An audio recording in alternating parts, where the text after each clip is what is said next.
Olá, bom dia, meu irmão, minha irmã. Que Deus abençoe a sua vida neste dia e nesta semana que se inicia, né? Hoje vamos de mais um vídeo, né? Mas antes de tudo, pegue a sua Bíblia e abra ela, porque palavra aberta é Jesus no coração. E Jesus no coração é em cada versículo que estudamos. Por quê? Porque em cada versículo que estudamos temos um encontro real com Cristo, né? E Cristo não fica só nas 4, 5 linhas ou 2, 3 frases na Bíblia, não. A partir desse encontro, Cristo fica em nosso coração. Amém? Então, cada versículo é realmente um encontro, uma oportunidade que Deus te dá de graça para você se achegar mais na palavra dele. Amém? Então, fica a dica, palavra aberta, Jesus no coração, porque cada versículo é um encontro com o nosso Criador. E nada mais justo do que lermos a palavra nesse momento, né, para te convidar a ter realmente um encontro com o nosso Criador. Amém? Querido, abra sua Bíblia hoje em João capítulo 2, verso 3. João 2, verso 3, exatamente. Lá diz assim: tendo acabado o vinho, a mãe de Jesus lhe disse: eles não têm mais vinho. É assim que se inicia a quinta palavra de Maria. Amém? Então, na série passada, né, na penúltima vez que estivemos aqui a falar sobre Maria, sobre a quarta palavra de Maria, vimos a última vez Maria a falar no livro de Lucas, correto? E agora temos aí a primeira vez que Maria fala em João. Ela fala mais 2 vezes em João, né? Vamos também analisar com cuidado essas 2 frases restantes, fora de hoje, né? Para finalizar esta série, correto? Interessante notar que da quarta palavra para a quinta palavra, algumas coisas interessantes temos que considerar, né? Primeiro, na quarta palavra, Jesus tinha 12 anos de idade e havia ido aos doutores da lei para aprender, enfim, questionar também, perguntar, indagar, enfim, troca de conhecimento, de informações, né? E ele era um adolescente, né? 12 anos, né? E, portanto, trabalhava com seu pai, né? E ele passou 18 anos no anonimato, né? Exatamente. Então, ele passou aí 18 anos trabalhando com seu pai, né? Jesus, a palavra no original para carpinteiro, como em algumas Bíblias é utilizada, né? Na verdade, no original se trata de uma hipótese, né?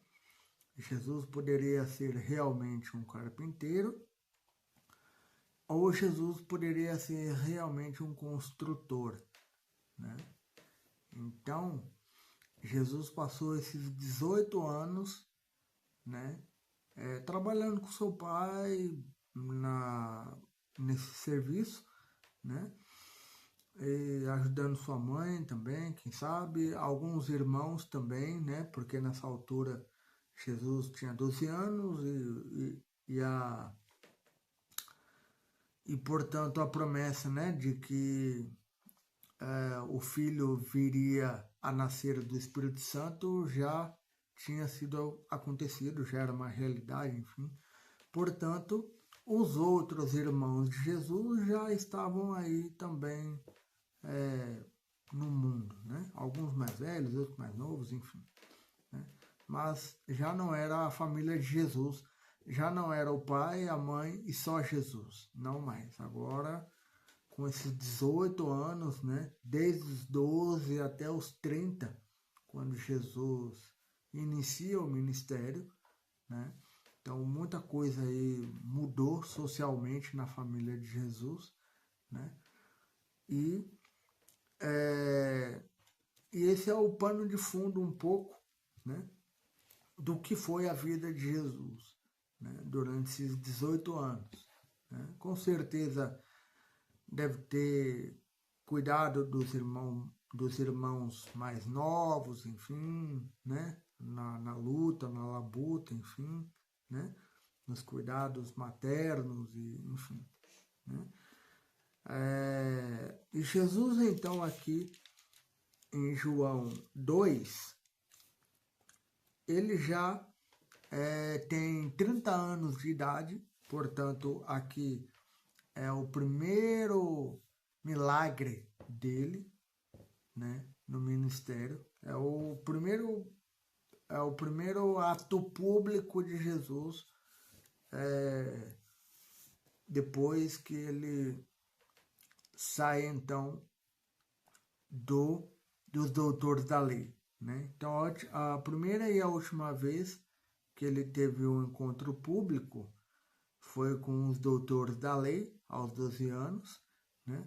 E aí depois ele, repentinamente, ele se retrai, né? Mas essa retração, ela foi proposital, né? Porque não era o tempo ainda de Jesus estar publicamente no meio das pessoas, né? Então ele aparece, fica ali indagando, conversando, tirando dúvidas, colocando dúvidas também na cabeça das pessoas ali.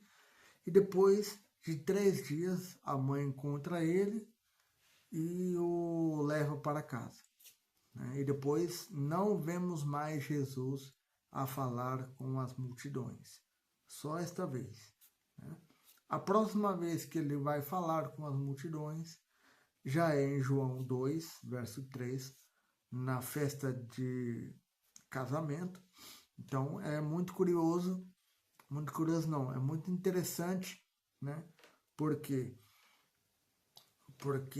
Jesus, né, termina, olha só, muito interessante isso. Eu quero que você também preste bem atenção no que eu vou falar, que é muito interessante mesmo. Jesus termina a semana da criação com um casamento, né, de Adão e Eva. Né? E Jesus começa o ministério terrestre com um casamento. Interessante, né? Então nós vemos aí na semana da criação, Gênesis 1, depois de Deus construir todo um ecossistema, né, para a humanidade poder habitar, ele abençoa Adão e Eva por meio do casamento. Né? Passam-se séculos, milênios, enfim. Jesus aqui nasce, aparece aos doutores da lei, depois não mais aparece, né? E ele só volta a aparecer com 30 anos de idade e numa festa de casamento. Né? Então isso é interessante. Jesus termina a semana criativa com um casamento e Jesus começa o seu ministério com um casamento, né? Então veja que o casamento ele é muito importante para Deus, né? E ele deve ser muito importante para nós, que somos filhos de Deus, né? Então isso é muito interessante. E volto a repetir então, João 2, verso 3. Tendo acabado o vinho, a mãe de Jesus lhe disse: eles não têm mais vinho, né? Então, aqui Maria já enuncia, ou anuncia, ou prenuncia, né, o primeiro problema, né? Já não tem mais vinho, né? Então, isso é realmente grave num dia de festa, né? Algum elemento principal faltar. É como se a noiva faltasse, né? Então ficasse só o noivo ali, mas a noiva repentinamente não vem, né? É muito incomoda bastante as pessoas que estão ali convidadas, né? Convidados, né? E gera uma apreensão também por parte daqueles que estão ali, né? E isso não era diferente com o vinho, né? Porque faltou depois da noiva, né? Que é o importante para o noivo, né?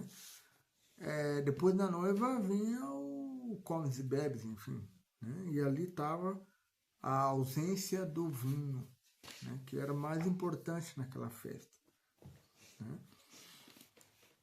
Que era mais importante naquela festa. Então ali, e logo mais abaixo, Jesus faz um milagre, enfim, né? E transforma água em vinho e tudo mais, e a festa acaba terminando em bem, né? Mas o que eu queria, ou melhor dizendo, o que eu quero chamar a sua atenção é que quantas vezes o vinho em nossa própria vida não acaba, né? O vinho, sei lá, do amor, da compreensão, do carinho, do respeito, do amor ao próximo, né? Do amor a Deus também, principalmente, né? Quando pais não toleram os filhos, ou filhos não toleram os pais, enfim, né? E há aquela conflito em casa, né? Há aquele caos em casa, né? Que ninguém obedece ninguém e todo mundo faz o que bem entender, né? Isso é realmente muito caótico, muito significativo, porque com certeza alguma coisa está havendo, né? Mas não está havendo um diálogo, né? Para que aquilo que está em questão se acabe, né? Então é preciso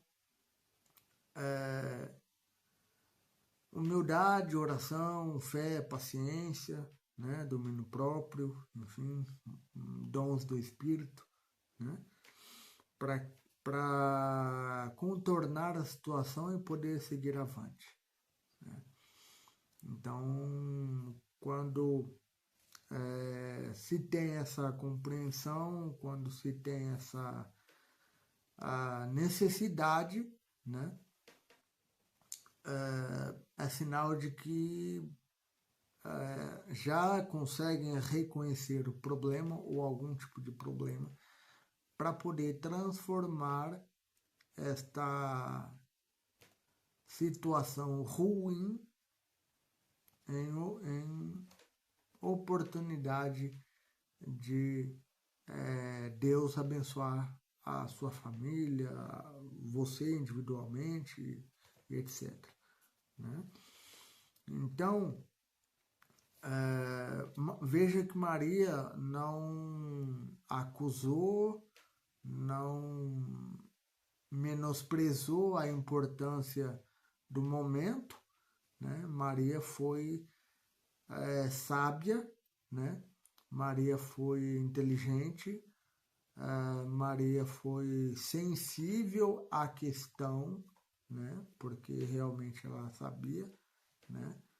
Que aquilo ali iria trazer um desconforto para todos, né?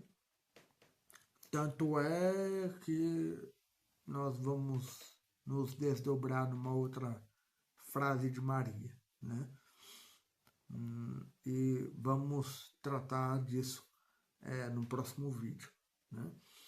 Mas ela não julgou, não fez nenhum tipo de julgamento, não fez nenhum tipo de ameaça, né?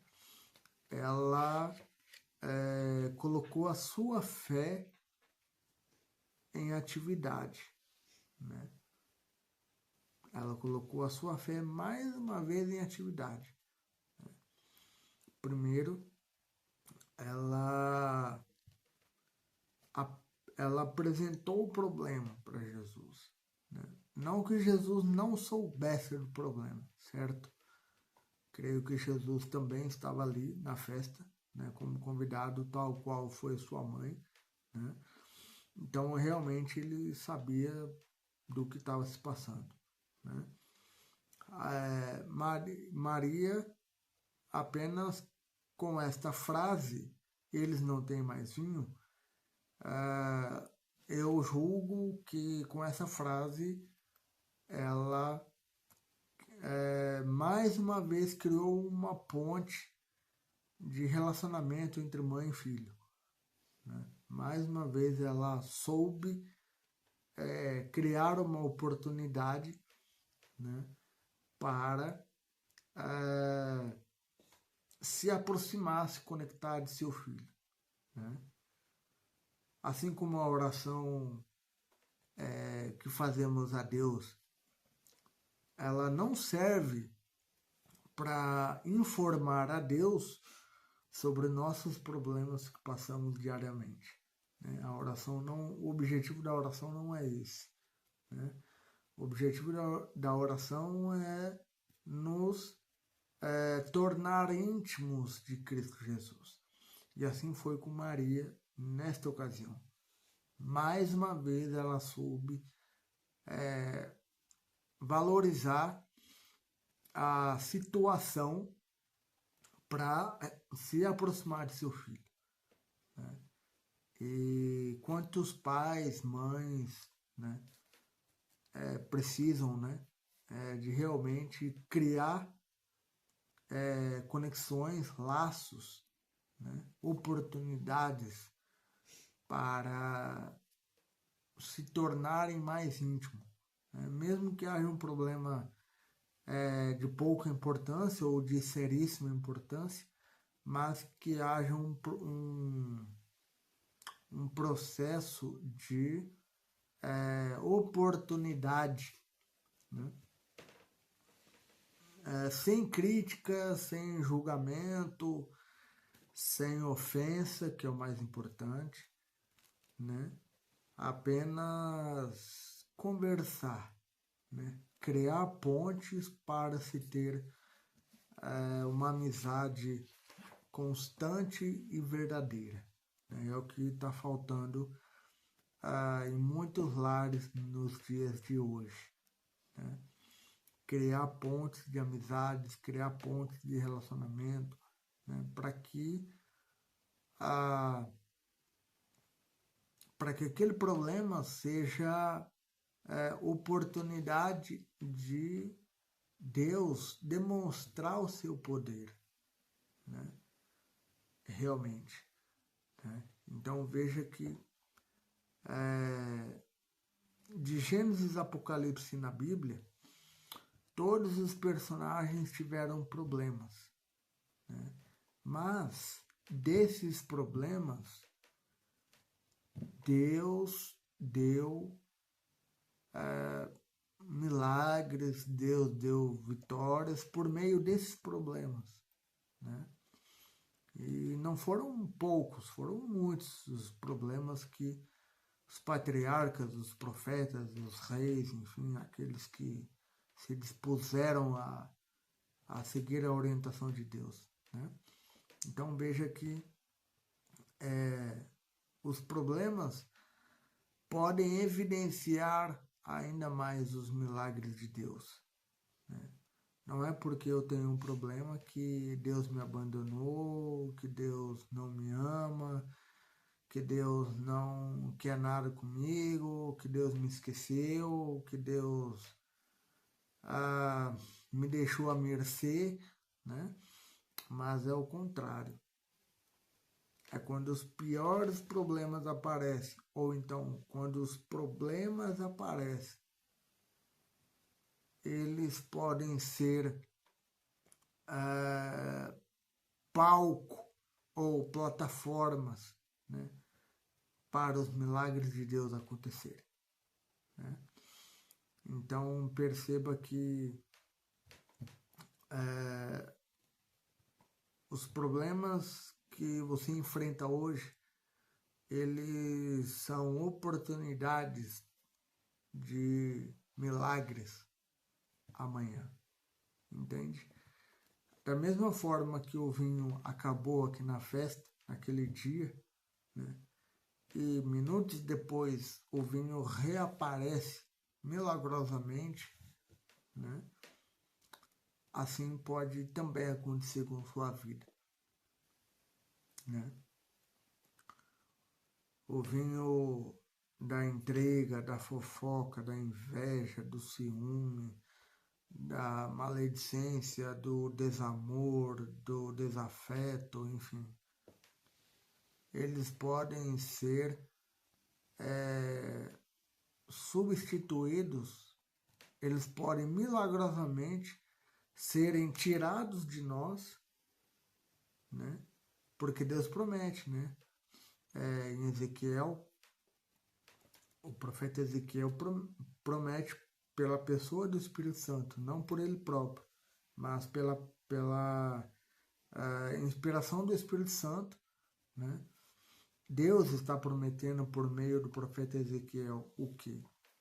Dar-nos um novo coração. É claro que isso dói, né? Porque transplante de coração, imagina, transplante de coração normal, né? Nos dias de hoje, né? Trocar o meu pelo seu, ou o seu pelo meu, enfim, já dói e é sensivelmente potencial risco de morte, né? Agora imagina isso no campo espiritual, né? Também isso incomoda, né? Isso não deve ser fácil, né? Mas que Deus promete, Ele promete, né? E se quisermos passar pelo... Porque toda dor dói, né? Mas a dor, ela te leva ao crescimento, né? Igual, por exemplo, na academia ou no ginásio, né? Quando você faz esforço e tal, claro, a musculação ela vai sentir, né? E quando chega em casa e tal, fica tudo dolorido, enfim, né? Mas é uma dor que é para o bem, né? Para o bem do seu corpo, né? E no campo espiritual também isso acontece, né? É uma dor espiritual, mas que fortalece teu espírito, né? A fé, a comunhão, a oração, o estudo da Bíblia, né? Isso fortalece a cada um de nós, né? Então, não desanime, né? Caso você esteja passando por algum problema hoje na sua vida, né? por alguma adversidade, por algum problema, enfim, né? Deus é contigo, né? E se porventura acabou o vinho na sua casa, né? Peça a Deus mais vinho que Ele vai te dar, né? Só pedir a Deus mais vinho que Ele vai te dar, né? Porque o vinho, ele não é meramente produto de uma videira, né? O vinho é produto das mãos de Deus, né? Foi Deus que criou a uva, foi Deus que criou, né, a vide, e portanto, acabando, ele tem condições de te oferecer mais e mais. Tá bem? Então essa foi a quinta palavra de Maria, né? Eles não têm mais vinho, né? Faltam duas e, claro, vamos estudando aí. Estudaremos, melhor dizendo, essas duas últimas palavras. Então não perca essas duas últimas palavras, né? Também no livro de João, tá certo? Então nos próximos 2 finais de semana estaremos aí abordando essas duas últimas palavras de Maria, tá bem? E lembre-se sempre, sempre, quem caminha com a Bíblia nunca estará só, nunca andará só, né? Porque viver a palavra é viver com Deus, tá bem? E antes de me despedir, apenas peço 3 coisas, né? Que você deixe o seu like, o seu gostei, né? Aqui no YouTube, para que esse canal consiga cada dia mais ser relevante, não só nesse vídeo, mas nos outros também, né? Se inscreva também no canal, que é muito importante, né? Torne-se inscrito deste canal, né? E partilhe também para as outras pessoas, tá bem? Então essas 3 coisas não são pagas, são totalmente de graça e está ao seu alcance, tá bem? Então, até a próxima. Teremos também conteúdo novo aqui durante a semana, né? Mas também disponibilizar aí para vocês, tá certo? Então não se esqueça, lembre-se sempre, quem caminha com a Bíblia nunca estará só, porque viver a palavra é viver com Deus. Um forte abraço e até a próxima.